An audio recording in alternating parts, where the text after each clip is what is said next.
नमस्कार, हर खबर हिमाचल प्रदेश में आपका स्वागत है। मैं हूं आपके साथ भावना त्रिपाठी। रुक करेंगे प्रदेश की तमाम बड़ी खबरों की ओर। केंद्रीय मंत्री doctor S Jaishankar Peter half पहुंचे। इस दौरान बीजेपी नेताओं और सामाजिक कार्यकर्ता ने उनका भव्य स्वागत किया। वहीं इस दौरान केंद्रीय मंत्री डॉक्टर एस जयशंकर मीडिया से रूबरू हुए और भारत की आजादी के 100 साल पूरे होने को लेकर चर्चा की। आपको बता दें कि 2047 में भारत की आजादी के पूरे 100 वर्ष हो जाएंगे। प्रधानमंत्री नरेंद्र मोदी ने उस ऐतिहासिक पड़ाव तक पहुंचने से पहले देश को 2047 तक विकसित राष्ट्र बनाने का संकल्प लिया है। इस पर भी केंद्रीय मंत्री डॉक्टर एस जयशंकर ने चर्चा की, उसको लेकर सुझाव भी दिए।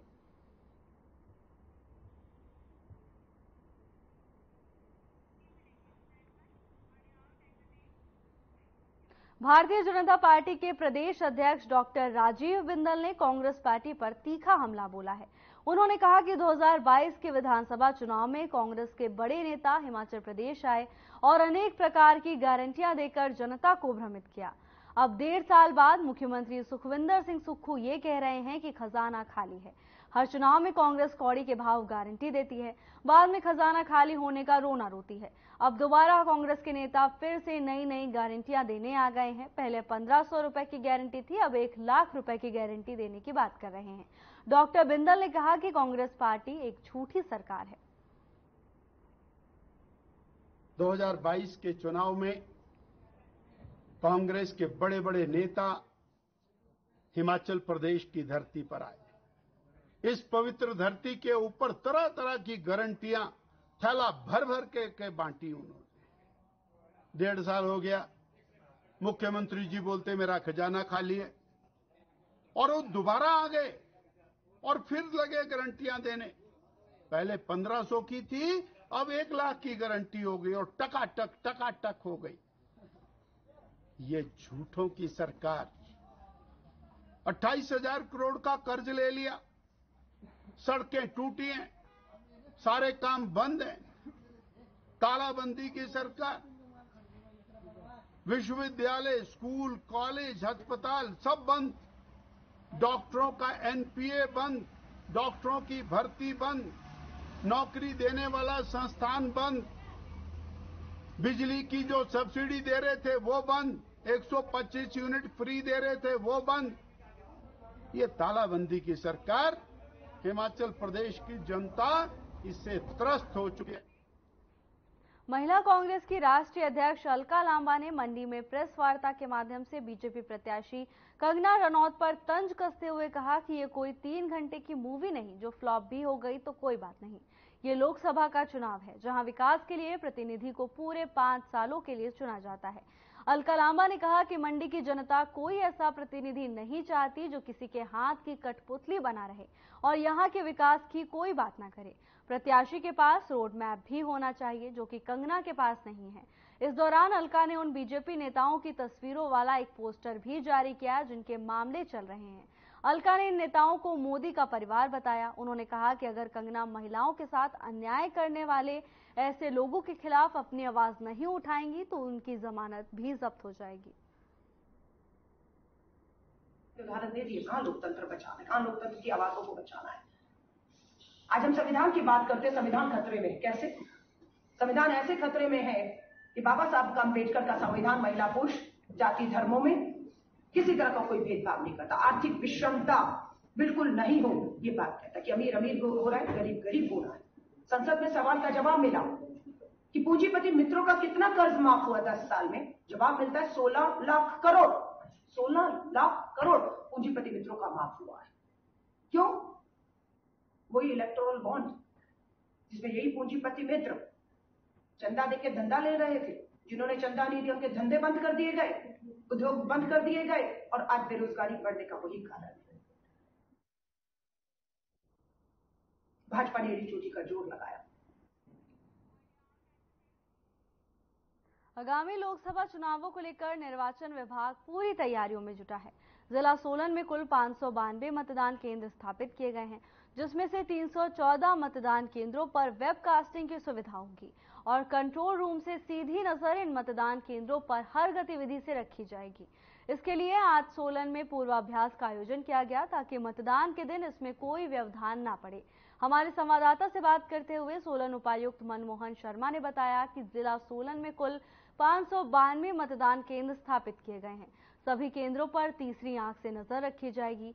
पोलिंग स्टेशन पर होने वाली हर गतिविधि की जानकारी जिला निर्वाचन विभाग के पास भी होगी। पूरे जिला में लोकसभा चुनाव के दौरान 1 तारीख को हमारे जिले में जो 314 ऐसे पोलिंग स्टेशन हैं जहां से वेबकास्टिंग का प्रबंध किया गया है। वेबकास्टिंग का अभिप्राय है कि वहां से जो कैमरे के माध्यम से फीड सीधा यहाँ भी आएगा और हायर अथॉरिटीज़ भी पोलिंग स्टेशन के अंदर क्या हो रहा है वो सारी चीज़ें वीडियो के माध्यम से, सीसीटीवी के माध्यम से आएंगी। इसमें हमारे 314 पोलिंग स्टेशन हैं, 68 अर्की में हैं, 46 नालागढ़ में हैं, 54 दून में हैं, 70 सोलन में और 56 कसौली में। नमो दिव्यांग अभियान भारत के संयोजक पंडित विकास शर्मा ने मोदी सरकार को दिव्यांग हितैषी बताया। इस दौरान उन्होंने कहा कि दिव्यांग जन अधिकार अधिनियम 2016 में बीजेपी ने पारित करवाया है, जिससे दिव्यांग जनों के हितों की रक्षा हुई है। उन्होंने आज शिमला में पत्रकार वार्ता में कहा कि कांग्रेस की सूची में भी कभी भी दिव्यांग वरीयता में नहीं थे, बल्कि 1995 तक दिव्यांगों के लिए कोई विशेष कानून ही नहीं था। 2016 में जब यह अधिनियम पारित हुआ है तब दिव्यांग के स्थान विकलांग के स्थान पर दिव्यांग शब्द अपनाया गया। उन्होंने कहा कि इस कानून से दिव्यांग जनों को बेहतर शिक्षा और जीवन यापन की सुविधाएं मिली और इनके लिए सभी बाधाएं हटी और दुनिया और देश में खेलों और अन्य क्षेत्रों में दिव्यांगों ने अपना लोहा मनवाया। देश के दिव्यांग मतदाताओं जो कुल 15% है, उन्हें बीजेपी को चुनाव में वोट देकर सशक्त बनाना चाहिए। देश में आज लगभग 15% के आसपास दिव्यांग मतदाताओं की जनसंख्या है, जिसमें विभिन्न श्रेणियों के दिव्यांग हैं। और इससे पहले जब 2014 से पहले की सरकारें थीं, कांग्रेसी सरकारें थीं, तो दिव्यांगों का चिन्हीकरण भी अच्छे से नहीं हुआ था और मात्र 3 श्रेणियां होती थी और एक लंबी सूची के प्रत्यक्ष पीड़ित उन सुविधाओं को, उन रोगों से लड़ने के अधिकारों से वंचित हो जाते थे। जिस सरकार ने राहुल जी के नेतृत्व में दिव्यांग जन अधिकार अधिनियम को संसद से पारित नहीं किया, 10 साल तक हम लोगों ने, देश के दिव्यांगों ने एक लंबा संघर्ष किया। उसे माननीय यशस्वी प्रधानमंत्री श्री नरेंद्र मोदी जी ने 2014 में सरकार बनाकर भारतीय संसद से दिव्यांग जन अधिकार अधिनियम 2016 के रूप में भारतीय सदन से पारित कराया।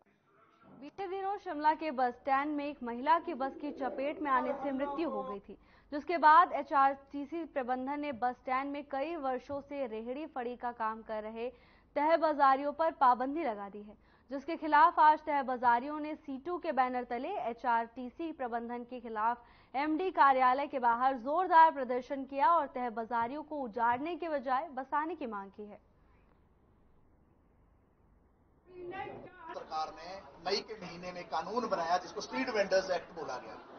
यह स्ट्रीट वेंडर्स एक्ट की जो धारा 1 से लेकर धारा 19 स्पष्ट रूप से इस बात का पूरा व्याख्यान करती है कि पूरे देश के अंदर जो रेडी फड़ी तहबाजारी का काम करने वाले लोग हैं, इनको बसाया जाना चाहिए, इनको उजाड़ा नहीं जाना चाहिए। इस कानून का जो सार है वो ये है कि तहबाजारी को उजाड़ा नहीं जा सकता है, बल्कि बसाया जाएगा। इस कानून के अंदर यहां तक कहा गया है कि तहबाजारी के संचालन के लिए टाउन वेंडिंग कमेटियां बनेंगी। जो आपको मालूम है, पिछले साल चुनाव हुए शिमला के अंदर टीवीसी के, जिसमें लोग चुनकर आए, और यह भी कहा गया कानून के अंदर कि कोई भी कार्यवाही जो तहबाजारी के संदर्भ में होनी है वो टीवीसी ही कर सकती है, दूसरे को किसी को कोई अधिकार नहीं है। लेकिन हम क्या देखते हैं शिमला के अंदर कि जहां आज हम आए हैं एमडीएचआरटीसी के कार्यालय में, हम देखते हैं कि यहां पर लगातार जो है नियम की, कानून की धज्जियां उड़ रही हैं। हिमाचल प्रदेश में 3 दिनों से गर्मी कड़े तेवर दिखा रही है। प्रदेश में सूर्यदेव की तपिश दिन प्रतिदिन बढ़ती जा रही है। राजधानी शिमला में 26 मई को सीजन के सबसे गर्म दिन रहा। इससे पहले 31 मई 2014 को इतना ही तापमान दर्ज किया गया था। गर्मी ने पहाड़ों की रानी शिमला में 10 सालों के बाद इतनी गर्मी हुई है। वहीं मैदानी क्षेत्रों में तापमान 44 डिग्री से अधिक पहुंच गया है। मौसम विज्ञान केंद्र शिमला की ओर से 27 और 28 मई के लिए कई विभागों में हीट वेव का ऑरेंज अलर्ट जारी किया गया था। 29 मई के लिए येलो अलर्ट किया गया है। विभाग के अनुसार राज्य के कई भागों में 30 मई से 2 जून तक बारिश हो सकती है। इससे लोगों को प्रचंड गर्मी से राहत मिलने की उम्मीद है। पिछले 48 आवर्स में प्रदेश के कई इलाकों में हीट वेव कंडीशन चल रही है। उसमें मुख्य तौर पर 6 जिले ऐसे हैं जहां तापमान 4 डिग्री या 5 डिग्री के आसपास है, और 3 जिले, जिला बिलासपुर, हमीरपुर और मंडी, यहाँ पे तापमान 6 डिग्री के आसपास क्रॉस कर चुका है सामान्य से। तो कुल मिला के प्रदेश के अधिकांश हिस्सों में लू जैसी स्थिति बनी हुई है, और ये जो है अगले 48 आवर्स में, अगले 48 घंटे कम से कम इस तरह की कंडीशन बनी रहेंगी।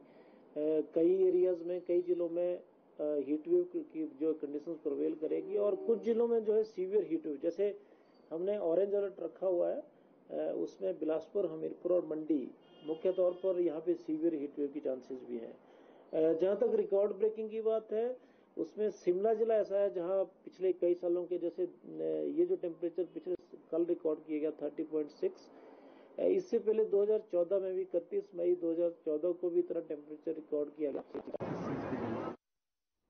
फिलहाल के लिए बस इतना ही। जल्द हाजिर होंगे नई अपडेट्स के साथ। नमस्कार।